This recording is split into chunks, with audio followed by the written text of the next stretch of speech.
And it was basically just if only the Bitcoiners were winning, right? And it caused everyone to almost want to be a Bitcoin maximalist. That's kind of what we're actually having again right now. I think this cycle will actually make a ton of people want to be Bitcoin maximalists. Then you fast forward to DeFi and NFTs. That's super exciting. In the Sam Bankman cycle, FTX cycle, when Bitcoin goes up, all the other altcoins go up. What's interesting about this year, and even though Bitcoin's at all-time highs and it feels like, God, how the fuck do you make money right now? Everything just nukes every couple weeks. Bitcoin only goes up. It's so hard to pick the right alt. The reality is that's kind of how crypto usually works. I think, myself included, but I think a lot of people just got tricked into thinking that when Bitcoin is bullish, when Bitcoin's pumping, that you can just buy tons of alts and like print money. Like that's not normal. And I really don't think, yes, there's going to be periods like that happen like that, like April. That's a good example, right? I just laid it out in the chart. If you bought Solana, if you bought even like the old coins, Litecoin, ZEC, any of the layer twos, if you bought things in April, yeah, you're doing well. But the reality is like, usually it can happen that Bitcoin does insanely well, and we just have so many altcoins, so many meme coins, VCs launching new projects all the time, founders coming out with new projects, new ICOs, new this. There's so much money flowing around into things that like there's only 2 guarantees nowadays in crypto. Like there really is. Actually, I'll put 3. I think it's a guarantee that Bitcoin just continues to win. Like if you're here in crypto and you don't believe that, I don't know what the hell you're doing. So it's almost a guarantee that Bitcoin just continues to win. There's still going to be insane, cycles where we go down a ton, and there's going to be 3 or 4 years where it runs forever. Bitcoin's going to keep winning. That's guarantee 1. Guarantee 2 is dispersion of returns will be up only. It will be up only. And what I mean by that is the coins that do well will do very well, and then everything else will be so scattered that you'll always kind of think that altcoins are doing poorly, right? And it's not even a function of like crypto is going to be different going forward and cycles are over, anything like that. It's just the fact that we have like, I think the CoinGecko guy tweeted the other day that there's 16 million coins on CoinGecko. There's just too many coins. Like we just have too many coins. And there's also, like, that's not a bad thing either. There's a lot of good coins. There's a lot of, like, interesting things to invest in. Pump Fund, Hyperliquid. There's a lot of projects that are making millions of dollars. They're great businesses. They're interesting networks. They're huge applications that could be big for the rest of time. But there's going to be more of them. And so, like, there's going to be coins that do insanely well. Just the disparity, the difference of good coins, Bitcoin, and coins that have tons of users, coins that get adoption, coins that grow, like the gap between that and every other coin is just going to get bigger and bigger every single cycle. It has to. It's simple math. Like there's just too many coins. There's too many coins. That's what it boils down to. So Bitcoin's going to keep winning. Dispersion will be up only, and the number of coins will be up only. Those are basically the only 3 guarantees you get in crypto. And so it's like, it's just like if you look at the tickers down here right below my head, like everything's so red. Like everything could drop another 20 or 40 or 50%, and it just doesn't change. It doesn't change Bitcoin. It doesn't change that Bitcoin is still probably the best thing you can just keep buying. It doesn't change the fact that things like Pump Fund, Hyperliquid, Solana, Ethereum, BNB will continue to be like the most attractive things in the world that you can buy outside of a couple AI stocks. And so I think that's kind of what's driving a lot of why this cycle just feels so weird, and how Bitcoin can be at like, I mean, this chart is insane. This chart doesn't even look real. Someone could have showed you this a couple of years ago and you would think it was a joke. But like, it's a blip. You can't even see it. We're down 5% or 2 or 3% for Bitcoin, and it can literally feel like it's all over. And it's just because dispersion is like, it's so pronounced now. And this just isn't going to change, man. Like, it really is not. I tweeted it a couple of years ago, and like, I think I underestimated how insane dispersion will get. Let me check the chat. But the chat is literally all bots, and then, oh, nice, six LGs in here. He said, no worries, board of directors will wait as much as needed. Appreciate you, brother. Here's the thing. All right, going back to the pump fund, going back to the stream stuff for a second. Not talking about the market. I just think that, like, yeah, I don't know. I mean, there's so many things I could say right now to describe what it's like right now trying to build the podcast back up in Twitter and also figure out streaming and like how to tie together my vision of all those. Plus the side project I'm working on. The platform is kind of like a prediction market trading interface. There's so many thoughts I have, but the reality is, like, I've had a bunch of calls this week. I've just caught up with so many more people in crypto Twitter. Slowly but surely, we're getting the Twitter firing again. Actually sending out banger tweets again. It's just going to take time. But we are having actually some that's the first decent tweet in a week. The thing is like, it's just going to take time. And I saw some DMs to the few of you who are in the chat that aren't bots, that are hanging out.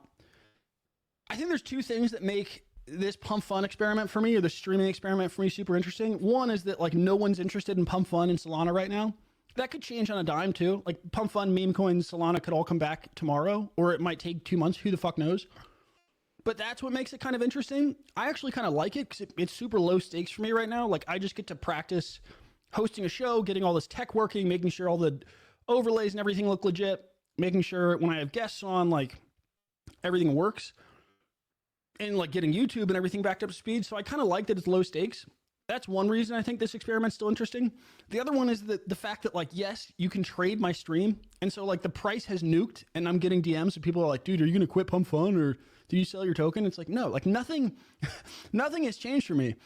It's like, here's the other thing that makes it interesting is, like, let's say right now my stream was as big as Thread Guys. I actually still think my Pump Fun streamer coin probably still would have dumped. And, like, I'm not sure. I guess the only thing I can say is, like, the only way to see if this experiment works is literally just to keep doing it and to make the podcast successful again, get Twitter moving again, all that. And so, yeah, I guess that's just the best way to kind of summarize my thoughts of, like, it still is a super...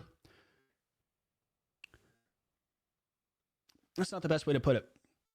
I would say this. I've still only gained conviction that right now, even if, like, it's mostly bots and then the board of directors in here, that wants the token to go up, wants the stream to start doing well faster, I'm with you.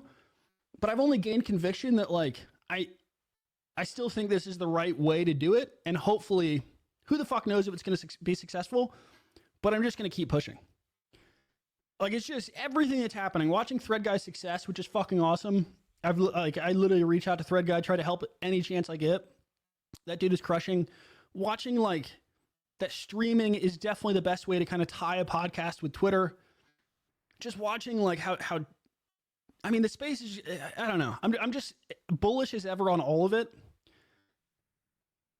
And also just gaining conviction that, like, yes, I will somehow find a way, hopefully, to make all this work again. Whereas, like, earlier in the year, I definitely kind of lost hope. I was like, nope, I'm washed. I don't know if I can do this anymore. I don't know if the platform I'm building is going to win. I don't know if I can, build the podcast again, but I've only gained conviction that I think I'll make it all work. And so for, like, the couple of you who do still tune in, I appreciate you guys. I have no thoughts about, like, what the price will be, but, like, yeah, my streamer coin price going down, it doesn't change the amount of effort, time, whatever I'm putting into this, because it's like, I just have to find a way to win. Like, it's all I think about. It's all I'm focused on. So yeah, I mean, I don't know. That's my only thoughts there. For the people that watch this later, I'm getting DMs that are like, dude, what's going on? Next week's guest is still kind of the same. I still want to have on that kid that made millions of dollars with his Solana game. I think it's a fascinating story. I want to have on this guy who built a prediction market on Solana. And then the other thing I've realized too, like, watching Thread Guy stream today, and for the people that watch this later, and the few of you guys who still hang out in the chat that aren't bots, the cool thing about, like, if I can make this stream work, and if it works with Twitter and the podcast, is really you do, like, you have to have a community of people that just vibe with the stream. Like, the reason that Thread Guy's able to do what he does right now is because he just has it. He streamed for a year or two, built a group that is just so bullish on what he's building that he can create moments like this. And it's like, God, I wish I could go back in time when I was doing my podcast originally, like when I started the Stacks podcast. I just wish I would have been streaming the whole time. Like, I wish I would have been doing what I'm doing right now. If I would have had all these guests while I was streaming, like while I was building this, it's just such a compounding thing.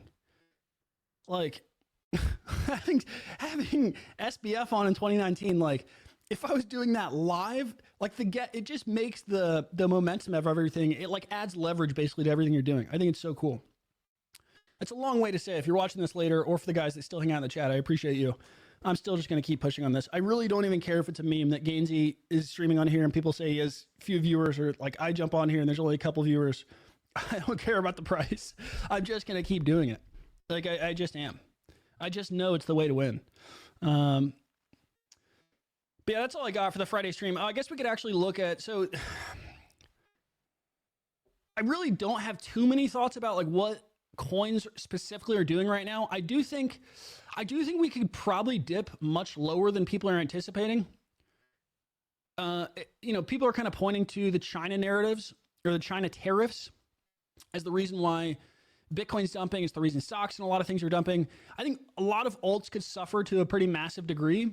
Like, let's say everything dips 20% over the next 30 days, or even Q4 is less exciting than we think it is. It really just doesn't change my view on, like, you just want to try to find the most valuable projects. And I think that cycles are just going to be a little bit more blurry for a couple of reasons. The first reason being ETFs and the flow of money going into ETH, Solana, Bitcoin is just going to keep going.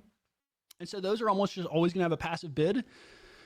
And then what we've learned this year with things like Pump Fund, things like Hyperliquid, is the tech and poly market, even the tech is catching up.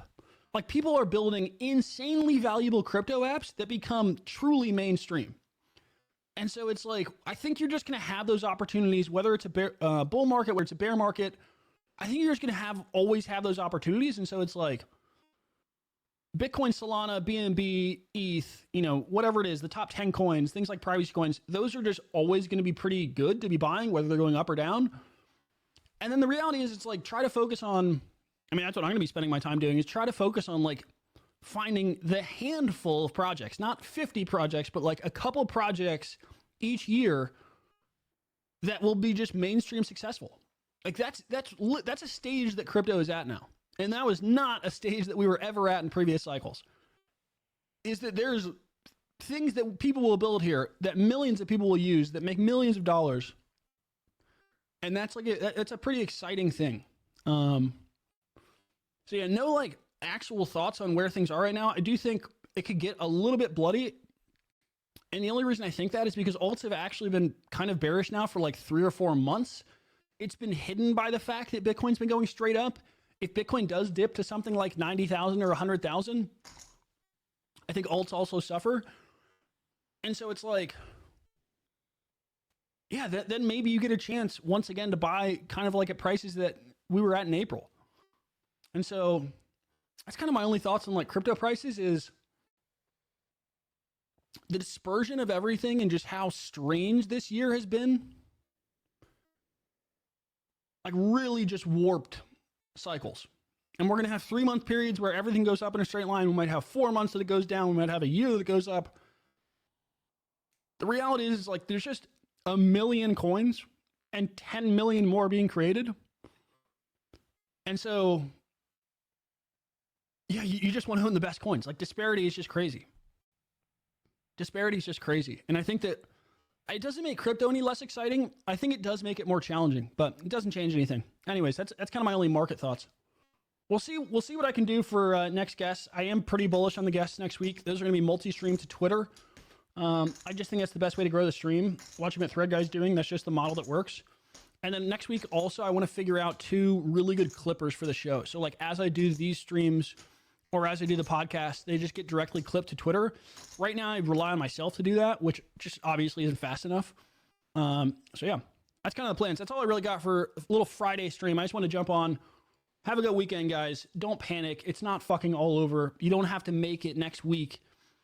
There's going to be insane opportunities if we do keep selling off. And yeah, I'm just going to keep pushing. So for the few of you guys who do check in, whether Pump Fun and streaming is a meme right now, I really don't give a fuck. I really don't. Because I'm going to find a way to make it all work. So appreciate you guys who do tune in. Have a good weekend. Don't freak out about your bags going down. Crypto is still the best place to be. That's all I got. Thanks for tuning in. I'll see you guys in the next stream.